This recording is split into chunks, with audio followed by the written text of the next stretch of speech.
자녀들을 믿음과 기도로 키웁시다라고 하는 제목으로 하나님의 말씀을 전하겠습니다.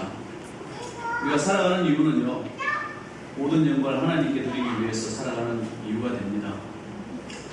여러분의 영광, 이건희 씨가 죽었다는 설도 있고 살아있다는 설도 있습니다. 그렇죠?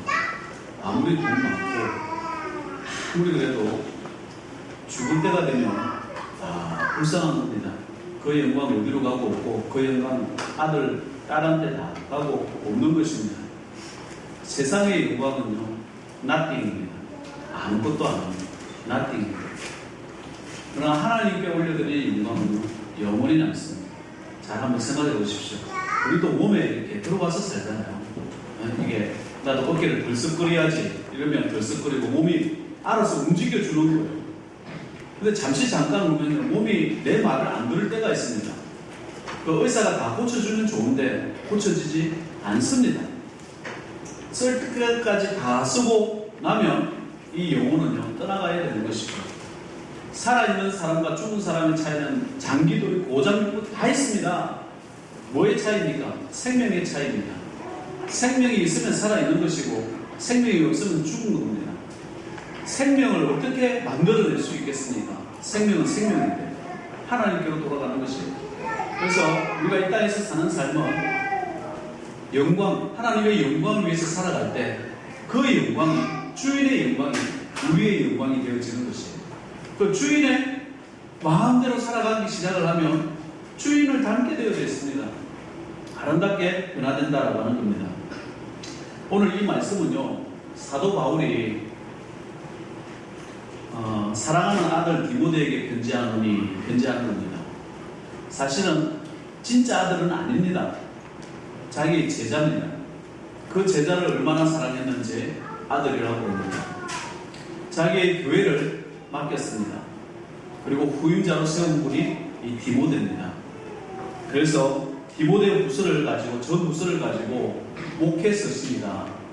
아들아, 이렇게 목회해도, 아들아, 이렇게 생활해야 돼. 이것을 가르쳐 준 분이 바울이고, 이 디모데, 오늘 읽었던 부서, 디모데에게 편지를 쓴 두 번째 편지다. 이런 뜻을 가지고 있습니다. 사랑하는 아들에게 보내는 편지 속에는 내가 네 믿음을 보니까 그 사랑하는 이유가 나타나는 거죠. 5절에 오늘 주된 요절 말씀입니다. 네 속에 보니까 거짓이 없는 믿음이 있더라. 그 믿음이 어떻게 해서 너에게 거짓이 없는 믿음이 있었냐 생각을 해보니까 너의 외조모 할머니 로이스한테 있었는데 지금 보니까 너의 어머니 유익이 속에도 있었더라. 그 속에 있는 줄 알았는데 그 순수한 믿음이, 거짓되지 않은 믿음이 너에게도 있구나. 이렇게 시작을 하는 거예요. 거짓이 없는 믿음이 있다라고 한다는 것은 뭐도 있다는 거죠? 거짓이 있는 믿음도 있다는 거죠. 여러분, 소가협에 나오셨습니다. 거짓 없는 믿음으로 이곳에 나온 줄 믿습니다. 거짓 있는 믿음으로 나오면 안 됩니다. 거짓 있는 믿음이 뭔지 아십니까? 믿음 있는 척은 하시는데 자기 영광을 드러내는 거예요. 자기 영광. 그런 사람이 없을 것 같은데 목회하다 보니까 그런 사람들이 많이 나와요. 하나님의 영광을 위해서 이 자리에 왔는데 자기 영광을 구하는 거예요. 사람의 영광을 구하는 거예요. 우리 가끔씩 선교 헌신 예배를 드리지 않습니까? 선교사님들이 와서 복음을 전할 때 이렇게 보면 내가 이렇게 했습니다. 내가 이렇게 했습니다. 이런 말 하는 사람이 있는가 하면 하나님께서 도와주셔가지고 이것을 할 수 있었습니다. 이렇게 말하는 사람이 있어요. 하나님께 영광을 돌리는 사람이 있는가 하면 자기 영광을 구하는 사람이 있더라는 거예요. 여러분, 소가협교회는 거짓 없는 믿음이라고 이야기할 때는 하나님의 영광을 구하기 위하여 이 자리에 온 줄 믿습니다. 저와 여러분의 영광이 아닙니다. 하나님의 영광이다라고 하는 겁니다. 지난주에 우리 장학생을 선정을 했습니다. 장학생을 선정했는데 12명의 장학생을 선정했어요. 이 12명의 장학생은 뭘 얘기합니까? 12명의 영혼을 이야기합니다. 예수님께서 말씀하실 때 한 영혼이 참 천하보다 귀하다고 말씀하셨는데 이 12명의 영혼이 얼마나 귀한지 말로 다 할 수 없는 것이죠. 천하가 12개가 더 있어야 되는 거예요. 한 영혼이 천하보다 귀하다고 말씀하셨다고 한다면 이 자녀들은요, 이 하나님의 자녀들은 내 자녀가 아니라는 거예요. 주님께서 우리 교회에 맡겨주셨고 주님께서 여러분의 가정에 맡겨주신 자녀들이라는 겁니다. 그 자녀들을 키울 때 우리가 얼마나 천재기적 사명으로 맡겨주신 사명으로 키워야 되는지를 우리가 그 사명을 알아야 된다는 것이죠. 아이들을 바라볼 때에 하나님께서 나에게 맡겨주셨다라고 한다면 아이들에 대해서 함부로 하지 못합니다. 아이들에게 어떻게 함부로 뺨을 때리고 자기 아이 뺨도 뭐라고 할 수 있지만 남의 아이들 뺨까지 때리는 경우도 있죠. 그런 일이 있어서는 안 된다고 하는 것이에요. 하나님께서 나에게 맡겨주셨다고 한다면 교회 안에서 이 아이들을 얼마나 명품으로 키워야 되겠습니까? 얼마나 지혜와 지식으로 키워야 되겠습니까? 얼마나 믿음으로 키워야 되겠습니까? 얼마나 기도로 키워야 되겠냐라고 하는 겁니다. 신학교를 다닐 때요, 선배님이 다른 자매님하고 사귀게 되었습니다. 둘은 참 캠퍼스 커플로 참 아름답게 둘이 잘 지냈어요. 졸업을 했습니다. 자매님 집에 선배님이 딸을 주십시오 하고 갔어요. 장로님 권사님 가정이었대요. 그런데 예뜸 오자마자 인상 딱 쓰면서 딸을 줄 수 없네. 그리고 내 딸과 헤어졌었으면 좋겠네. 그랬다는. 왜 그렇습니까? 나는 목사에게 내 딸을 맡기지 못하네. 장로님이신데 그러시면 안 되죠. 뭐 이유가 있으십니까?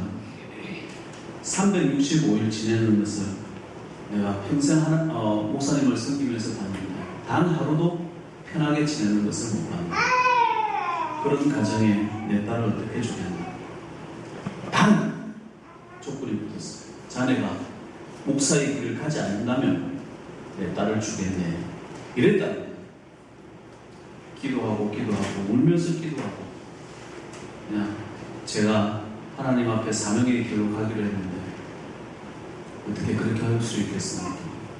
그리고 헤어졌어요. 그렇게 한 1년, 2년을 그 선배님이 가슴 아파하고 눈물로 보내던 그때의 모습이 생각이 나네요. 이번에 미국에서 오신 목사님이 계셨습니다. 교회를 개척하여 30년 목회를 하고요. 교회를 크게 부흥시키신 목사님이세요.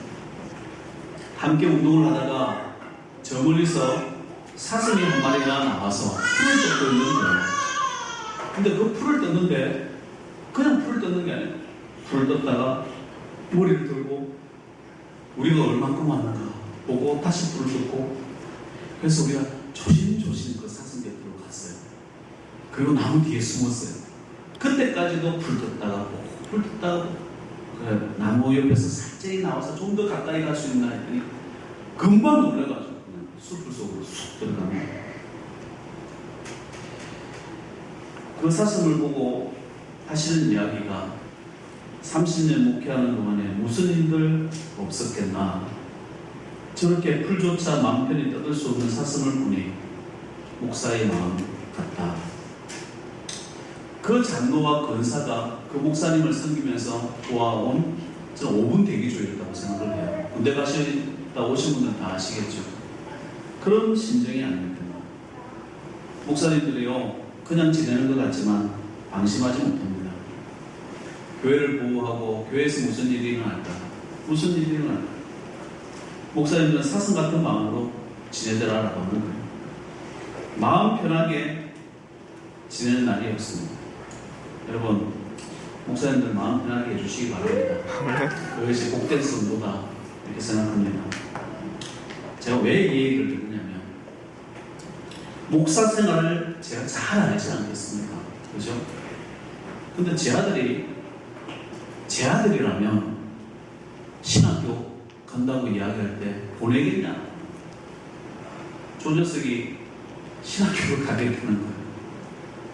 하나님의 음성으로 듣습니다. 그렇다면 목회의 목적을 두고 공부하라고 그랬어요. 사명감을 가지고 공부하라고 그랬어요. 실력이 없어서, 할 게 없어서, 세상에서 다 실패하다가 할 게 없어서 목회하러 들어오지 말고, 나는 정말 실력이 있는데 하나님의 뜻이 있는데 그렇게 하면서 충분한 교양과 하고 싶은 공부하고, 원래 미국에서는요 학부에 신학 제도가 없습니다. 이런 고등학문이기 때문에 대학원제에 다 신학과가 다 있어요. 미국에서 공부를 할 때 학부에서 뭘 공부를 할 건가 잘 생각하고 실력 있게 공부하라고 그 이야기를 했어요. 그래서 주님의 삶은 잘 감당하라. 실력 있는 목회자가 되라. 천국에 올라가면요 저나 제 아들이 똑같은 하나님의 자녀입니다. 천국에 가서 어떻게 제 아들이 네 내 아들이지 말할 수 있겠습니까? 육체로 가지고 있으니까, 육체로 있을 때는 내 DNA를 가지고 유전자를 가지고 나왔다 하니까 내 아들이라고 이야기를 하지. 천국에 이 육신을 벗어버리고 영혼으로 올라갔을 때는 이 딸이, 이 아들이 내 자녀가 아닙니다. 누구 자녀입니까? 하나님의 자녀예요. 하나님께서 우리에게 맡겨주신 거예요. 그래서 귀한 거예요. 그래서 하나님의 딸이고 하나님의 아들인 거예요. 그래서 함부로 해서는 안 된다는 거예요. 유교에서 뭘 가르칩니까? 자기 자식으로 가르칩니다. 자기 것으로 생각한다는 거예요. 자기 것이라고 하면 함부로 할 수 있죠. 자기 것이라고 생각하니까 요즘에 아이들을 함부로 죽이죠. 함부로 학대한다는 거예요. 우리 성도들은요 나에게 맡겨주신 거예요. 하나님의 자녀입니다. 잠시 세상을 이 땅에 살아가는 동안에 맡겨주신 아들, 딸이라는 거예요. 부모들은 청직입니다. 본이 될 수 있었으면 좋겠어요. 하나님의 마음은.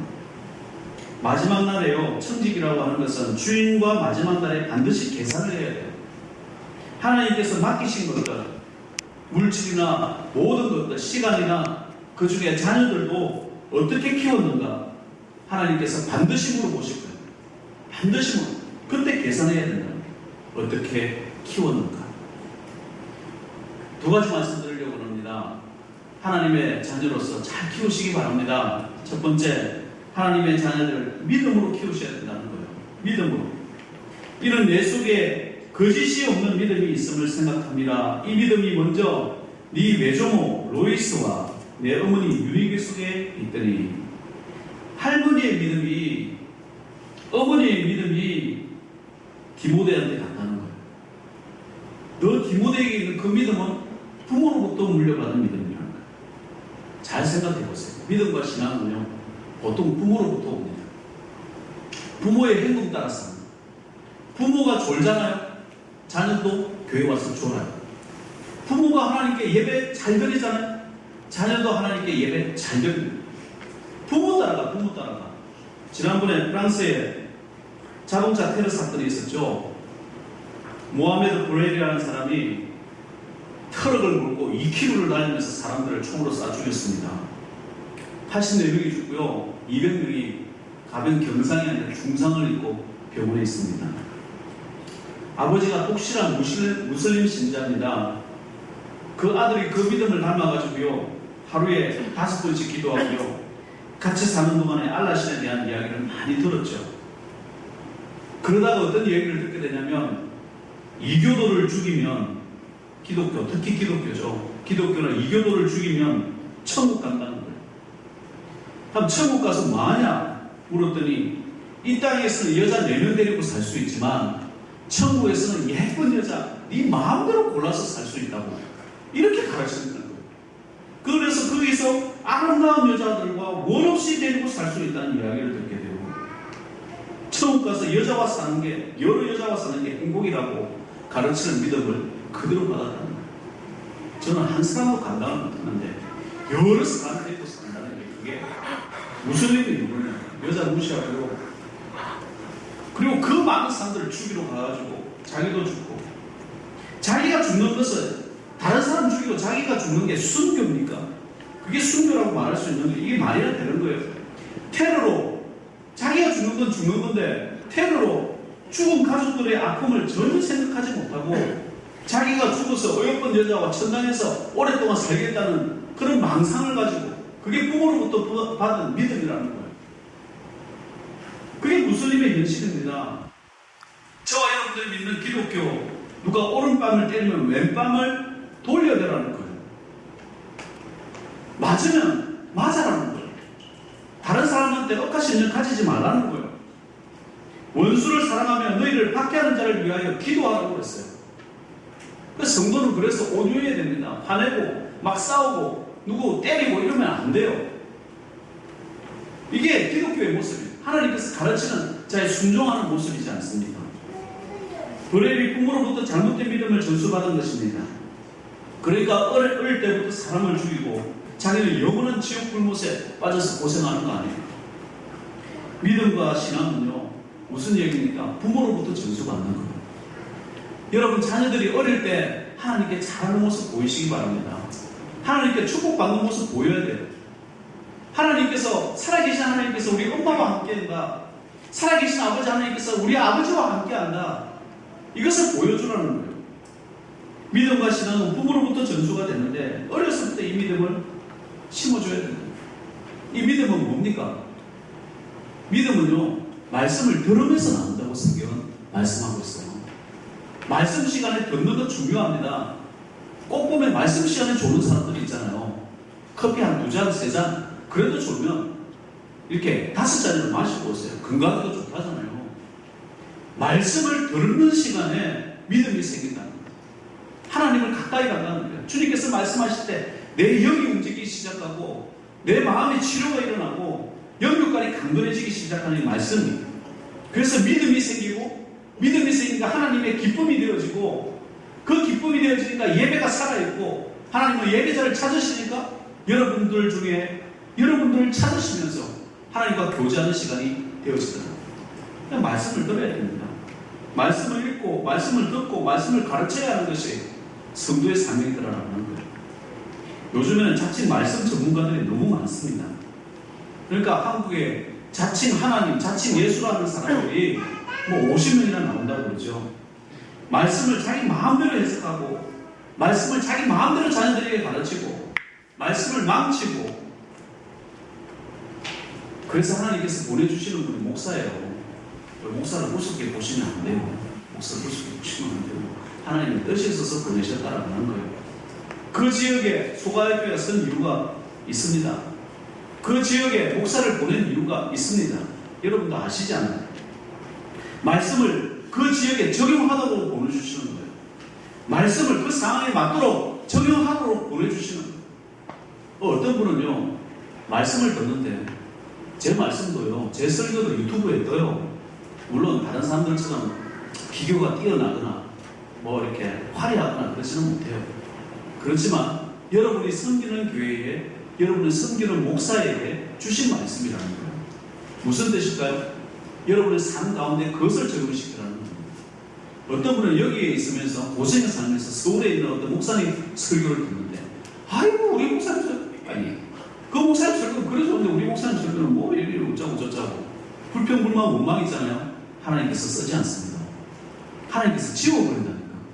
그래놓고 그런 사람들이 지워지니까 관심 밖에 있으니까 막 자기 수리를 높이려고 그래. 더 관심 밖으로 가는 거예요. 아닙니다. 하나님께서 잘 요리할 수 있도록 주신 목사님을 통해서 나오는 그 말씀 속에 하나님의 메시지가 있다는 것을 여러분이 캐치하셔야 돼요. 영적으로 예민하셔야 됩니다. 교회 오셨습니까? 주님 기뻐하시는 일, 주님의 영광 위해서 살아가시기 바랍니다.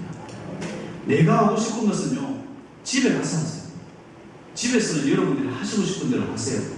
그러나 교회에서는요, 하나님이 기뻐하시는 일이 뭘까? 그걸 생각하셔야 돼요.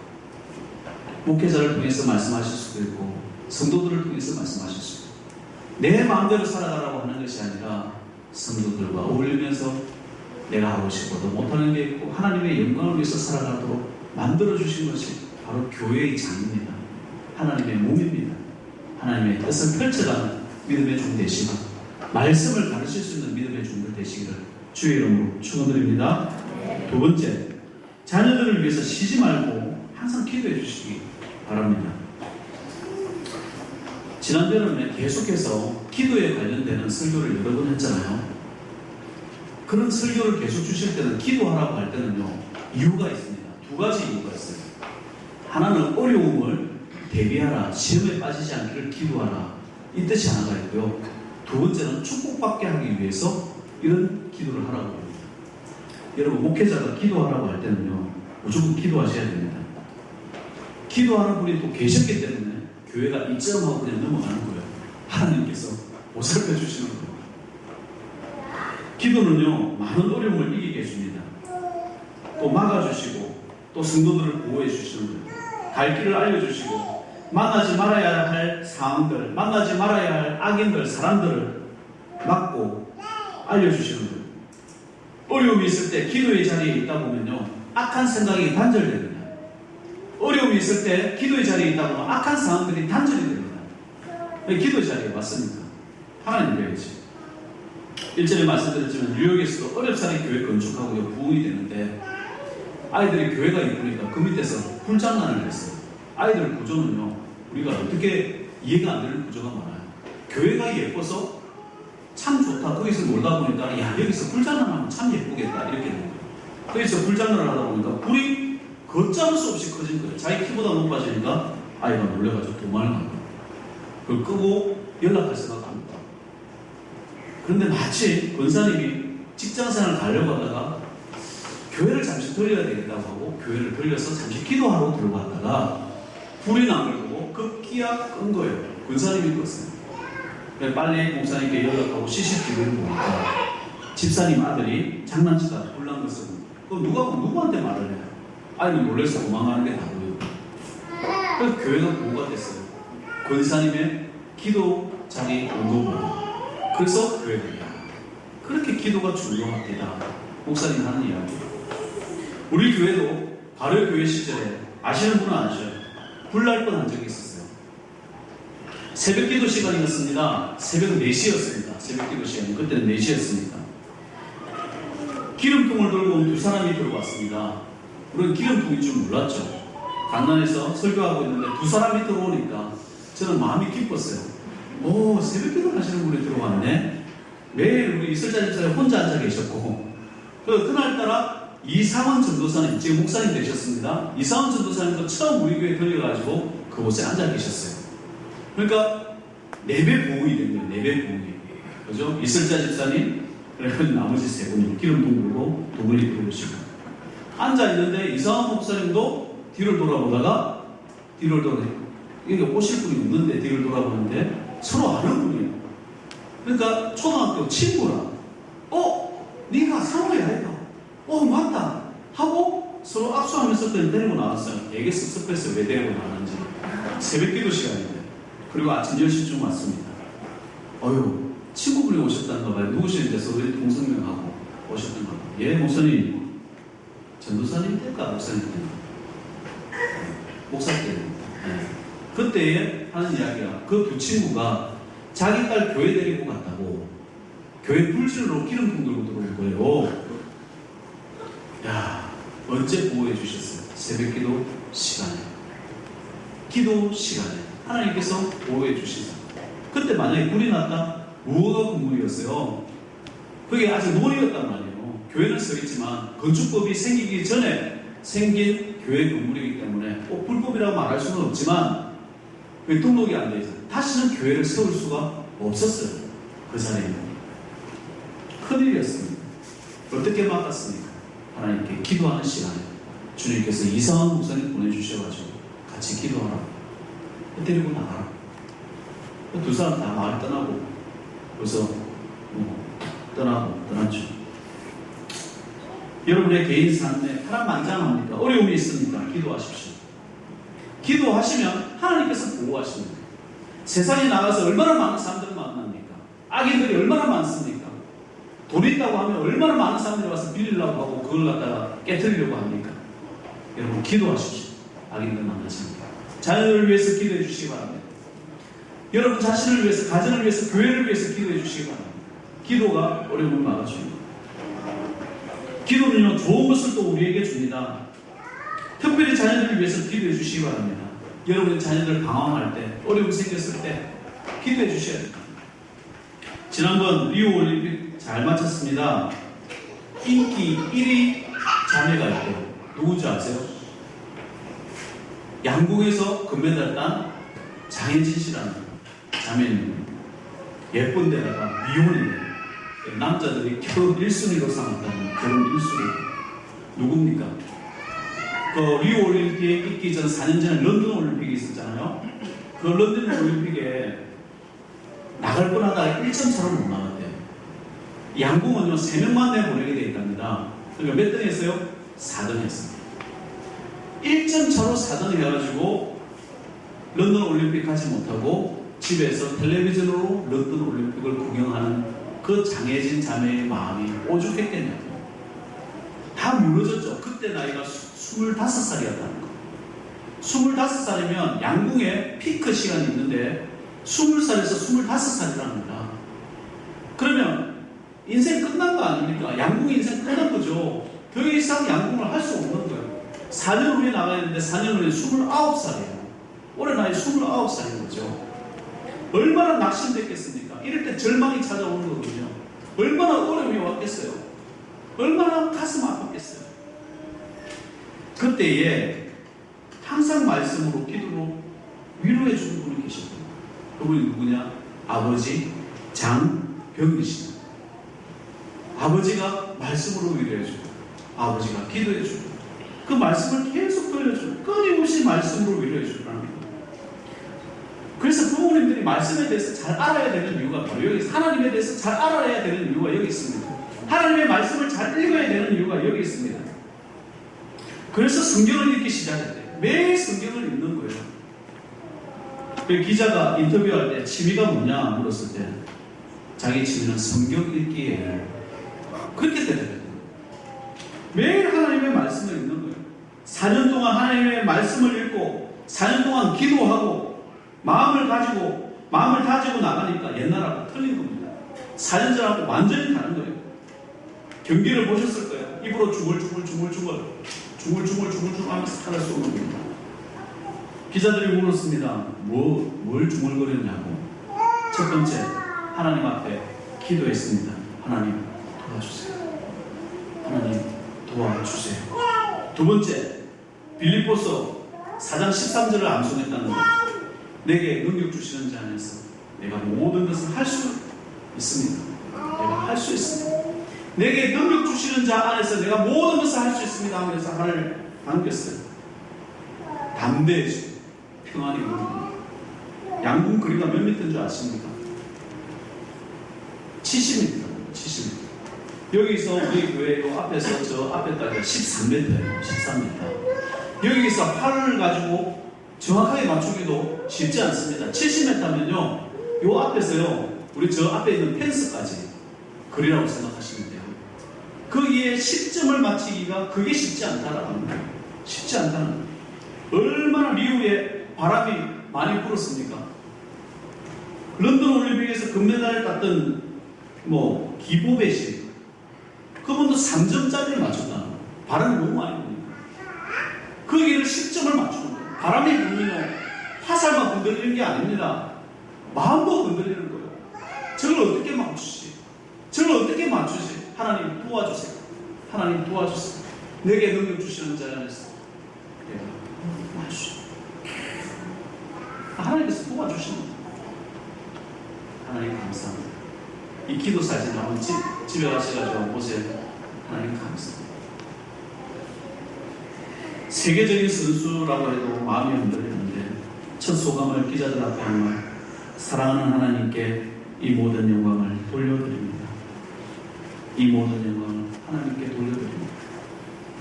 이 믿음과 신앙이 어디서부터 왔느냐? 장병이라고 하는 말씀의 아버지로부터 왔다는 거예요. 아이들 가르칠 때 내 마음대로 가르치지 마시고 말씀으로 가르치세요. 하나님께서 이렇게 말씀하십니다. 그러면 내가 말씀으로 잘 써야죠. 내가 기도해야죠. 내가 주님 앞에 바로 서 있어야 되겠죠. 그것이 주님께서 우리에게 맡겨주시는 이 아이들이 나중에 금메달을 딸지 대통령이 될지 뭐가 될지 우리가 아무도 모르는 거예요. 하나님, 내 딸 키워주세요. 하나님, 내 아들 키워주세요. 하나님의 자녀니까 그 잘 키울 수 있도록 저희들에게도 믿음 주시고 힘을 주세요. 그 기도가 있어야 돼요. 그런 소아에게서 되셔서 하늘 영광 드러내시는 믿음의 종들 되시기를 주의 이름으로 축원드립니다. 살아계신 아버지 하나님 은혜를 감사합니다. 아버지 하나님 디모데를 세워갔던 사도 바울을 따라 저희들도 하나님의 자녀들을 우리에게 맡겨주셨사오니 잘 키우고자 합니다. 이미 장성한 자녀들도 있을 것이고 또 자라고 있는 자녀들도 있을 것이고 아직 태어나지 않은 자녀들도 있을 것입니다. 하나님께서 우리에게 선택하여 주실 때에 감사함으로 받았고 또 이 자녀들이 잘 클 수 있도록 기도와 말씀으로 키울 수 있도록 우리 먼저 믿은 우리들이 본이 되어지게 하시고 아버지 먼저 믿은 우리들이 성령으로 충만케 하셔서 기도하게 하시고 말씀으로 가르칠 수 있는 능력도 허락하여 주옵소서. 예수님의 이름으로 기도드리옵나이다.